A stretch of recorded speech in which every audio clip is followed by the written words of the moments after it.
16장 23절부터 31절까지 말씀 통해서 덫인 줄 알면서도 걸린 삼손, 덫인 줄 알면서도 걸린 삼손이란 제목으로 말씀 함께 나누겠습니다. 제가 초등학생 때 살던 동네에는 스케이트장이 있었습니다. 동네에 있는 군부대가 저수지를 스케이트장으로 만들어 관리했는데 겨울마다 동네 주민들이 무료로 이용할 수 있었습니다. 스케이트장 규모도 꽤 컸습니다. 한 바퀴를 돌면 거리가 대략 300m 또는 350m 정도 되었으니 결코 작은 규모는 아니었지요. 그때 시절 덕분에 제가 스피드 스케이트를 조금 탈 줄 압니다. 한 번에 겨울방학이 끝난 후에 학교 친구들과 함께 스케이트장에 갔습니다. 가보니 스케이트장은 이미 폐장이 되었고 날씨가 따뜻해져서 그런지 얼음도 많이 녹고 있었습니다. 고민이 되었습니다. 얼음이 녹고 있는데 스케이트를 타야 할까, 타지 말아야 할까? 친구들 사이에서도 의견이 갈렸습니다.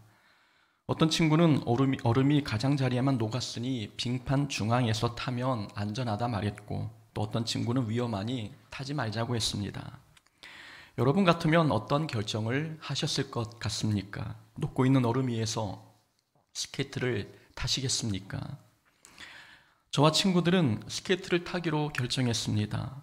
처음에는 얼음이 두껍게 얼어있는 빙판 중앙에서 놀았지요. 그러다가 호기심이 발동해 빙판 가장자리에 가보기로 했습니다. 처음에는 겁이 났지만 한두 번 시도해보니 안전하게 느껴졌고 그래서 용기가 생겼습니다.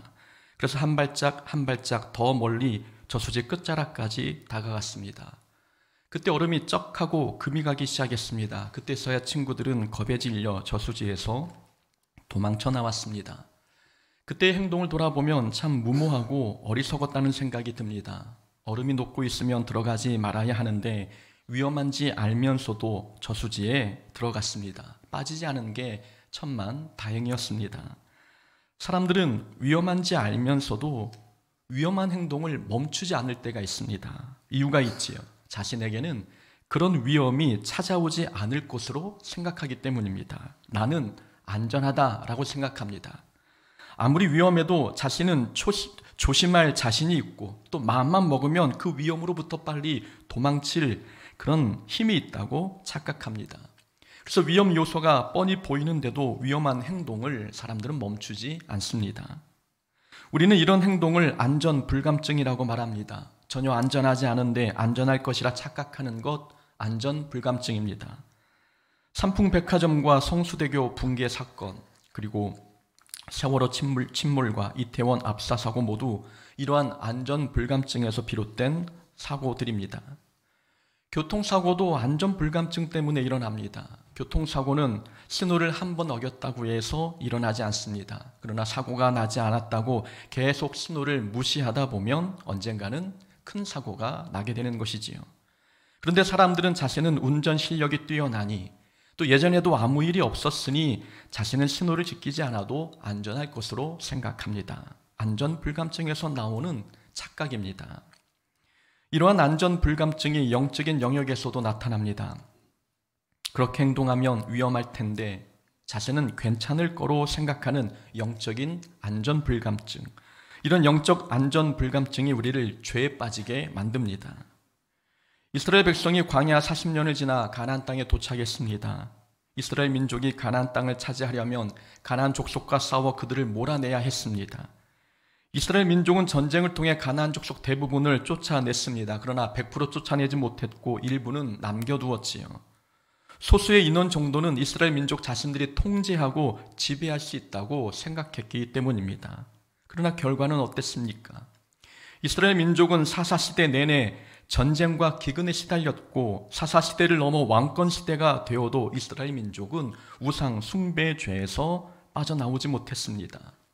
이 모든 원인이 가나안 땅에 남아있던 소수의 가나안 족속들 때문이었습니다.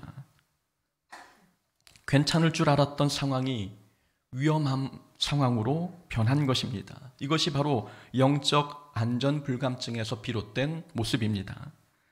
가나안 족속을 완전히 몰아내지 않아도 괜찮을 거라고 생각하는 것, 가나안 족속을 노예로 부리며 살면 삶의 질이 더 좋아질 것으로 착각하는 것, 영적인 안전 불감증입니다. 위험한 줄 알면 하지 말아야 하는 게 정상입니다. 잘못된 행동인지 알면 멈춰야 하고 죄라고 생각되는 일이면 시도조차 하지 말아야 합니다. 사도 바울도 말하기를 범사에 헤아려 좋은 것을 취하고 악은 어떤 모양이라도 버리라 라고 말씀했습니다. 죄와 비슷하게 보이는 모든 것은 아예 처음부터 쳐다보지 말라는 말씀입니다. 자신은 충분히 상황을 통제할 수 있고 죄에 빠지지 않을 자신이 있어도 신앙적이지 않은 일이라면 우리는 멈춰야 합니다. 우리는 욕심이 죄를 낳고 시기 질투가 살인을 낳으며 미움이 원수를 만든다는 것을 성경을 통해 알고 있습니다. 욕심, 시기, 미움. 우리는 우리 자신이 이런 작은 감정을 충분히 통제할 수 있다고 생각합니다. 그러나 실상은 수많은 사람들이 이러한 작은 부정적인 감정에 넘어졌습니다. 그러니 조금이라도 영적으로 좋지 않다고 생각하면 우리는 하지 말아야 합니다. 위험해 보이면 가지 말아야 되는 것이고 신앙을 잃을 만한 요소들이 보이면 중단해야 되는 것이 지혜입니다. 살얼음판 위를 달리면서 나는 괜찮을 거야 라고 생각하는 것은 영적으로 어리석은 모습입니다. 본문의 삼손이 그런 면에서 어리석은 사람이었습니다. 삼손의 인생을 보면 삼손은 언제나 죄와 아슬아슬하게 줄타기하며 살았습니다. 자신은 힘이 좋으니 안전할 것으로 생각해서 그랬는지 삼손은 언제나 죄 위에서 외주를 타며 살았습니다. 오늘 본문 16장을 보니 삼손은 들릴라라는 블레셋 여인과 사랑에 빠졌습니다. 처음에는 딥나 여인과 사랑에 빠져 결혼하더니 이제는 들릴라와 사랑에 빠졌지요. 블레셋의 방백들이 들릴라에게 삼손의 힘의 비밀을 알아오라고 했습니다. 힘의 비밀을 알아온다면 은 1,100개씩 주겠다고 약속했지요. 블레셋의 방백이 총 5명이었으니까 들릴라가 제시받은 금액은 총 은 5,500개였습니다. 이때 화폐 단위는 세겔이었습니다. 1세겔이 성인 4일치 임금에 해당되었으니 은 5,500세겔을 오늘날 화폐 가치로 환산하면 20억이 넘습니다. 높은 금액을 제시받자 들릴라가 삼손을 유혹하기 시작했습니다. 들릴라가 삼손의 힘의 비밀을 알기 위해 총 4번을 유혹했는데 삼손은 4번째 만에 자기의 비밀을 털어놨습니다. 들릴라가 처음 유혹했을 때 삼손은 말하기를 새 활줄 7개로 자기를 결박하면 힘을 잃게 된다고 이야기했습니다. 새 활줄은 칡줄 또는 동물의 힘줄을 의미하기도 합니다. 들릴라가 새 활줄 7개로 삼손을 묶었습니다. 블레셋 사람들이 삼손을 붙잡기 위해 들이닥쳤으나 삼손은 새 활줄 7가닥을 손쉽게 끊어버렸습니다. 들릴라가 두 번째로 힘의 비밀을 물었습니다. 그러자 삼손은 새 밧줄로 자신을 묶으면 힘이 빠진다고 했습니다. 들릴라는 새 밧줄을 가지고 와서 삼손을 결박했습니다. 그러나 이번에도 삼손은 새 밧줄을 손쉽게 끊어버렸지요. 들릴라는 삼손이 자기를 희롱하며 거짓말을 했다며 삼손에게 힘의 근원을 말해달라고 재촉했습니다. 삼손은 자신의 머리털 7가닥을 배틀의 날실에 섞어 짜면 된다고 이야기했지요. 당시 삼손은 자기의 긴 머리카락을 7가닥으로 따고 있었습니다. 그러니까 성경에서 머리털 7가닥을 배틀의 날실에 섞어 짰다는 것은 머리카락 전체를 배틀에 넣어 짰다는 뜻입니다. 들릴라는 삼손이 잠들었을 때 삼손이 알려준 대로 그의 머리털 전부를 배틀실의 날실에 섞어 짰습니다. 그러나 삼손은 블레셋 사람들이 들이닥치자 배틀의 바디와 날실을 다 빼내버렸습니다. 네 번째, 들릴라는 사랑을 무기 삼았습니다. 비밀도 말해주지 않으면서 어찌 당신이 나를 사랑한다고 할 수 있나요? 당신은 나를 사랑하는 게 아닙니다. 사랑을 걸고 넘어지자 삼손은 고민이 되었습니다. 16장 16절에 보면 삼손의 마음이 번뇌하여 죽을 지경이다 라고 기록되어 있습니다. 그만큼 삼손이 얼마나 큰 고민에 빠졌는지 보여주고 있는 기록이지요. 사랑을 선택해야 할지 하나님과의 비밀을 지켜야 할지 고민이 되었습니다.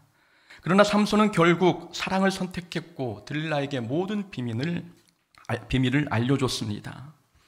삼손이 들릴라의 무릎을 베고 잠들었을 때 들릴라는 삼손의 머리털 7가닥을 밀었습니다. 낱개로 7가닥만 민 게 아니라 머리 전체에 삭도를 댄 겁니다. 결국 삼손은 힘이 빠져 두 눈이 뽑힌 채로 옥에 갇혀 맷돌을 돌리는 신세가 되었습니다. 자, 들릴라가 삼손에게 힘의 비밀을 4번이나 되물었습니다. 삼손이 들릴라의 계략을 알았을까요? 몰랐을까요? 삼손은 알고 있었습니다. 삼손은 들릴라가 어떤 의도로 힘의 비밀을 묻는지 눈치챘습니다. 이전에도 블레셋 사람들이 수수께끼 답을 알기 위해 딥나의 여인을 협박했던 적이 있지 않습니까? 삼손은 그런 경험이 있던 터라 이번에도 블레셋 사람들이 들릴라를 매수해 힘의 비밀을 캐내려 한다는 것을 알고 있었습니다. 그렇다면 우리가 삼손이라면 어떻게 할 것 같습니까? 악한 의도가 뻔히 보이는 상황에서 우리는 들릴라의 요구사항을 들어줬을까요? 아니면 들릴라를 멀리했을까요? 우리는 적어도 들릴라의 질문이 블레셋 사람들이 설치한 덫이라고 생각해 아마 멀리했을 것 같습니다. 그런데 삼손은 들릴라의 악한 의도를 알면서도 들릴라와 장난을 치고 있습니다. 새 활줄 7가닥으로 나를 묶으면 된다. 새 밧줄로 묶으면 힘이 빠진다. 나의 머리털 7가닥을 배틀에 넣고 짜면 된다. 삼손은 자신의 힘의 비밀을 놀이 대상으로 삼아 들릴라와 사랑놀이를 하고 있는 것입니다. 덫인 줄 뻔히 알면서도 삼손은 덫에 손을 넣었다 뺐다 하면서 아슬아슬한 장난을 치고 있는 것입니다. 삼손이 위험에 처했다는 것을 알면서도 들릴라를 멀리하지 않은 이유가 있습니다. 자신은 이 상황을 충분히 통제할 수 있다고 생각했기 때문입니다. 삼손은 자신에게 힘이 있으니 자신은 절대 덫에 빠질 일이 없다고 생각한 겁니다. 적의 계략을 알고 있고 블레셋과 싸워서 한 번도 패배한 적이 없으니 들릴라가 적의 첩자 역할을 해도 나는 절대 이 유혹에 넘어가지 않을 자신이 있어. 이것이 삼손의 생각이었습니다. 그러나 이건 삼손의 착각이었지요. 삼손은 자신이 깨진 얼음 속으로 가라앉는데도 본인이 모르고 있습니다. 삼손은 들릴라의 3번째 질문에서 머리털을 배틀에 넣어 짜면 된다고 대답했지요. 삼손이 3번째 질문만에 머리털을 언급했습니다. 3번째 질문만에 이 머리털을 언급했다는 것은 들릴라의 계획에 거의 넘어갔음을 뜻합니다. 삼손은 자신은 위험에 빠지지 않을 자신이 있다고 생각했겠지만 삼손은 자신도 모르게 마음의 빗장이 거의 열렸고 결국 마지막 4번째 질문만에 모든 비밀을 털어놨습니다. 자신의 힘을 과신하다가 그만 외줄 위에서 떨어진 것입니다. 우리는 자기의 믿음을 과신하지 말아야 합니다. 우리는 절대 죄에 빠지지 않을 수 있다라고 자부하지 않아야 합니다. 이건 위험한 생각입니다. 죄는 은밀하게 다가와 교묘하게 유혹하고 소리 없이 우리를 죄에 빠뜨립니다. 우리가 아무리 지혜롭고 믿음이 좋다고 해도 죄와 줄다리기 하는 것은 위험한 일입니다. 삼손도 자신이 덫을 통제할 수 있다고 생각했지만 보기 좋게 덫에 걸리지 않았습니까? 사람은 절대 자기 힘으로 죄에서 벗어나지 못합니다. 나는 의지가 강해서, 나는 믿음이 좋아서 죄에 빠지지 않을 자신이 있어 라고 생각하며 세상과 어울려 산다면 우리는 언젠가 죄에 빠져 덫에 걸리고 말 것입니다. 신학대학교 시절 등하굣길 지하철 안은 우리 신학생들의 토론의 장이었습니다. 어느 날 등굣길 지하철에서 한 선배가 제 옆에 있는 후배에게 이렇게 이야기했습니다. 지금 하고 싶은 거 있으면 다 해봐. 해보지 않고 그게 나쁘다 좋다 말하면 안 되니까 하고 싶은 거 있으면 다 해보고 그러다 나중에 그게 나쁜 것 같다고 생각하면 그때 그만두면 돼. 선배의 말은 세상 사람들이 하는 것을 목사가 되기 전에 다 해보라는 뜻이었습니다. 저는 그 말에 동의하지 않았습니다. 선배는 모르는 게 2가지가 있었습니다. 첫 번째는 그게 나쁜 건지 좋은 건지는 꼭 경험해봐야 아는 것은 아닙니다. 하나님께서는 성경을 통해 무엇이 죄인지 이미 우리에게 말씀해 주셨습니다. 굳이 경험해보지 않아도 무엇이 죄인지는 분별할 수 있습니다. 2번째는 선배는 죄의 힘을 너무 가볍게 여겼습니다. 하고 싶은 거 다 해보다가 나쁜 행동인 것 같으면 그때 그만두면 된다는 생각, 그건 위험한 발상입니다. 죄는 우리를 쉽게 놓아주지 않기 때문입니다. 죄는 우리가 데리고 놀다가 실증 나면 던져버릴 수 있는 그런 가벼운 장난감이 아닙니다. 죄는 우리 힘으로 통제할 수 없습니다. 죄는 강력한 힘을 가지고 있어서 우리가 한번 발을 담그면 벗어나기 어렵습니다.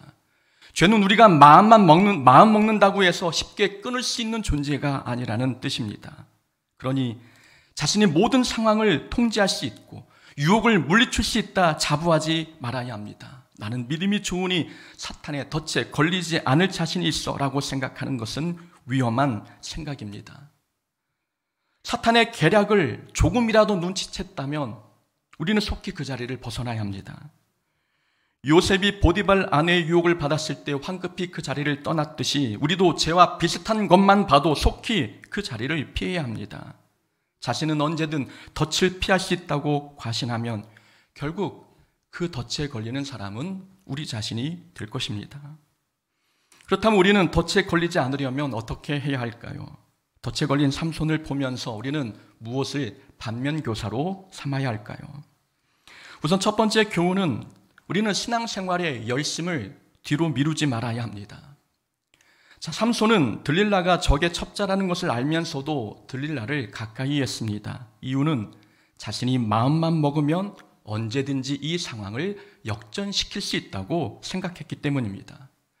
지금은 내가 마음을 안 먹어서 그렇지 언제든 내가 마음만 먹으면 이 죄를 끊을 수 있어 라는 생각이 삼손을 죄에 빠지게 만든 것입니다. 우리도 삼손처럼 말할 때가 있습니다. 지금은 사정이 좋지 않아서 신앙생활을 열심히 하지 않고 있지만 내가 마음만 먹으면 열심히 할 수 있어. 지금은 형편상 교회에 나가지 못하고 있지만 내가 각오만 하면 다시 믿음생활 열심히 할 수 있어. 어쩔 수 없이 세상과 타협하며 살고 있지만 내가 맘만 먹으면 다시 정직을, 순결을, 거룩을 회복할 수 있어. 이렇게 말하고 있다면 본문 속 삼손과 다르지 않습니다. 삼손과 같은 사람은 신앙생활의 열심을 뒤로 미루는 사람입니다.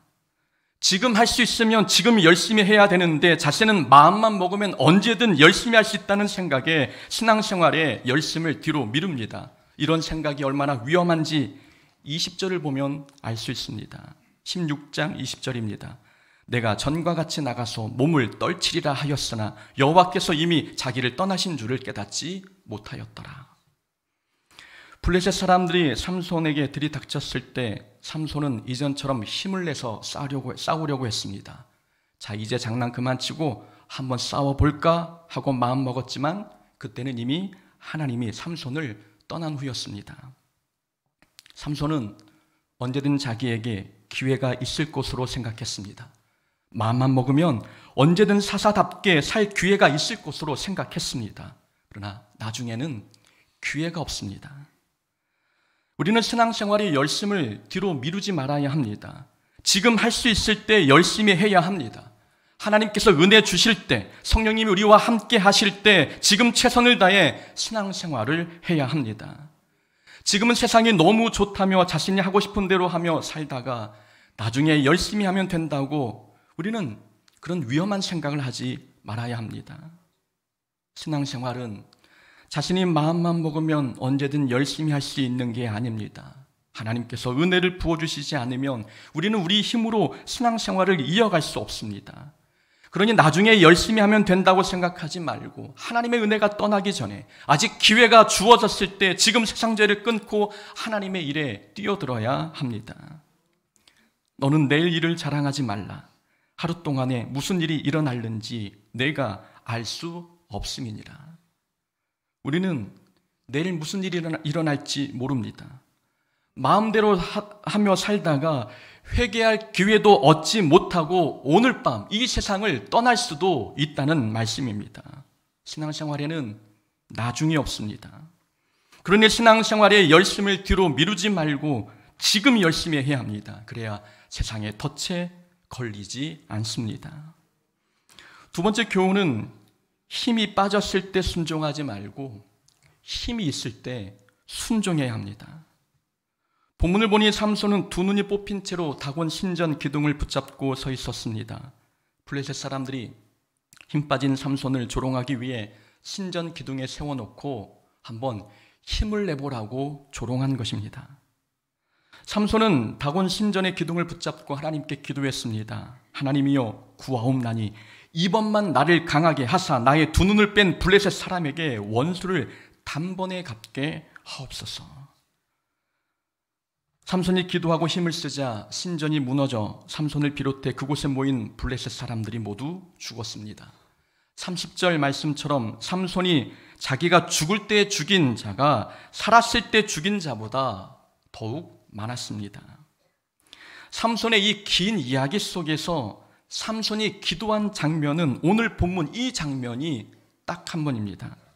삼손은 힘이 있을 때는 하나님을 찾지 않다가 힘이 빠지니 그때 하나님을 찾았습니다. 힘이 넘쳐났을 때는 그 힘을 정욕을 위해 사용했고 힘이 빠지니 그때서야 하나님께 도움을 구했습니다. 사람이 얼마나 어리석은지 보여주는 장면입니다. 사람들은 모든 것을 잃고 나서야 그때 하나님을 찾습니다. 삶이 풍족할 때는 세상 향락을 즐기느라 하나님을 잊어버리는데 삶이 곤고해지면 그때서 하나님을 붙잡습니다. 다 잃었을 때라도 하나님을 찾으니 다행이긴 합니다. 그러나 모든 것을 잃고 선택의 기회가 없을 때 하나님을 찾는 것과 선택의 기회가 많을 때 하나님을 찾는 것, 어떤 모습을 하나님께서 더 기뻐하시겠습니까? 힘이 있을 때 하나님께 헌신하는 것과 이제 힘이 다 빠져서 더 이상 세상에서 놀 힘이 없어서 하나님께 헌신하는 것, 어떤 헌신이 하나님께서 원하시는 헌신일까요? 20대 중반 때 들은 설교 중에 이 내용이 제 마음에 오래 남아 있습니다. 설교 내용 중에 이런 내용이 있었습니다. 젊을 때는 마음대로 살다가 노인이 되어 기력이 없을 때 하나님께 순종한다면 그 순종이 진짜일까요? 그 사람에게 젊음이 다시 주어진다면 과연 그 사람이 지금처럼 하나님께 순종할까요? 죄 지을 기력이 없어서 하나님께 순종하는 것보다 혈기왕성할 때 하나님께 순종하는 게 더 농도 짙은 순종입니다.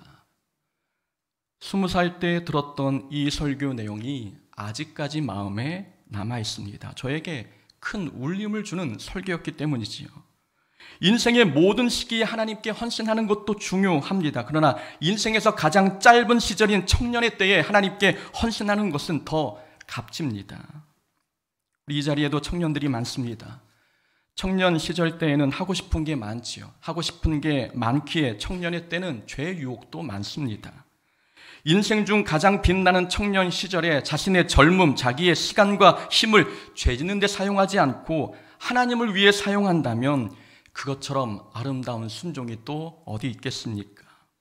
힘이 빠져서 하는 순종보다 힘이 있을 때 하는 순종, 실패하고 난 뒤에 하나님을 찾는 것보다 성공 가도를 달리는 중에 하나님을 찾는 것, 어떤 게 더 가치 있는 신앙인의 모습이겠습니까? 본문에서 삼손이 힘이 빠졌을 때 기도했지만 그가 힘이 있을 때 하나님께 기도하며 나실인의 사명을 잘 감당했다면 더 많은 사역을 성취하지 않았겠습니까? 힘이 빠졌을 때 하는 순종보다 힘이 있을 때 하는 순종이 더 값진 순종입니다. 세 번째 교훈은 자신의 직분과 사명을 소홀히 여기지 말아야 함을 우리에게 가르쳐 줍니다. 삼손은 머리카락이 잘리자 힘을 잃었습니다. 그런데 정말 머리카락이 잘리면 그 머리카락에 힘이 비밀이 있었을까요? 머리카락이 길면 힘이 생기고 머리카락이 잘리면 힘이 사라지는 것일까요? 사실 힘의 근원은 머리카락이 아닙니다. 힘의 근원은 하나님이십니다. 삼손이 큰 능력과 힘을 발휘할 수 있었던 것은 머리카락이 길어서가 아니라 하나님께서 삼손과 함께 하셨기 때문입니다. 20절 말씀입니다. 여호와께서 이미 자기를 떠나신 줄 깨닫지 못하였더라. 삼손이 힘이 빠진 이유는 머리카락이 잘려서가 아니라 하나님께서 삼손을 떠나셨기 때문입니다. 하나님께서 삼손을 떠나신 이유는 삼손이 나실인의 직분을 소홀히 여겼기 때문입니다. 하나님께서는 삼손을 태중에서부터 나실인으로 택하셨습니다. 그러나 삼손은 독주를 마셨고 부정한 시체를 만졌으며 머리에 삭도를 댔습니다. 삼손은 자신에게 주어진 나실인의 직분을 하찮게 여겼습니다. 삼손이 하나님께서 주신 거룩한 직분을 하찮게 여기니 하나님께서 삼손을 떠나셨고 하나님이 떠나시자 삼손의 능력도 소멸되었습니다. 우리는 에서가 장자의 직분을 팥죽 한 그릇에 팔아버린 사건을 알고 있습니다. 에서가 팥죽 한 그릇에 장자의 직분을 야곱에게 넘겼다고 해서 태어난 순서가 바뀌겠습니까?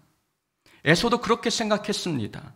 야곱이 무슨 수를 쓰더라도 태어난 순서는 절대 바뀌지 않는다. 이것이 에서가 갖고 있는 안이란 생각이었습니다. 그래서 아무 생각 없이 팥죽 한 그릇에 장자의 직분을 넘겼습니다. 에서의 이 행동은 하나님께서 보실 때에 장자의 직분을 소홀히 여긴 잘못된 행동이었습니다. 그 결과 하나님께서는 장자의 축복을 에서가 아닌 야곱에게 허락해 주셨습니다. 에서의 경우처럼 삼손도 마찬가지입니다. 삼손은 나시린의 직분을 들릴라와의 사랑과 맞바꿨습니다. 삼손은 생각했을 것입니다. 들릴라를 사랑한다고 해서 힘이 빠지겠어? 독주 한번 마셨다고, 내가 시체 한번 만졌다고 내 힘이 사라지겠어? 그런 안일한 생각이 나시린과 사사의 직분을 하찮게 여기는 결과를 초래했습니다. 삼손이 나시린의 규례를 다 어겼다는 것은 삼손이 자기 스스로 나시린의 삶을 포기했음을 뜻합니다. 삼손이 나시린의 삶을 포기했기에 하나님께서도 삼손을 떠나신 것입니다. 우리는 그리스도인이라는 직분이 있습니다. 하나님의 자녀라고 하는 거룩한 직분이 있습니다. 우리는 이 직분을 세상의 헛된 것과 너무 손쉽게 바꾸고 있지는 않습니까? 우리는 주어진 삶의 자리에서 그리스도의 향기를 드러내야 할 책임과 의무가 있는 성도입니다. 그런데 우리는 너무나 쉽게 세상의 부귀영화와 세상의 수많은 미움과 질투와 죄된 것들과 우리의 직분을 너무 손쉽게 바꾸고 있습니다. 우리가 그리스도의 직분을 하찮게 여긴다면 우리는 세상에서 빛과 소금의 역할을 감당할 수 있는 거룩한 힘을 잃어버리게 될 것입니다. 세상이 아무리 부귀영화를 보여주며 그리스도인의 직분과 맞바꾸자 해도 우리는 하나님이 주신 이 직분을 거룩히 여기며 절대 어떤 유혹에도 흔들리지 않아야 합니다. 삼손은 처음에 인생 시작은 은혜로웠지만 마지막은 비참했습니다. 삼손은 능력과 은사는 출중했지만 삶은 거룩하지 않았습니다. 삼손은 특별한 능력으로 사역을 성공적으로 감당했을지는 몰라도 거룩한 삶을 사는 일에는 실패했습니다. 우리 삶에는 거룩한 삶을 무너뜨리려는 사탄의 수많은 덫이 있습니다. 세상의 모든 유혹이 우리를 걸려 넘어지게 만드는 덫입니다. 덫에 걸리지 않으려면 우리는 신앙의 열심을 뒤로 미루지 말아야 합니다. 힘이 있을 때 순종해야 하고 직분을 귀하게 여겨야 합니다. 나는 덫에 걸리지 않을 자신이 있다며 자기의 힘을 과신한다면 우리도 덫에 걸려 넘어질 수 있습니다. 우리는 항상 매 순간마다 하나님 붙들면서 세상의 어떤 유혹에도 넘어지지 않는 하나님의 자녀 되어야 될 줄로 믿습니다. 그런 자 되기를 주의 이름으로 축원합니다. 아멘.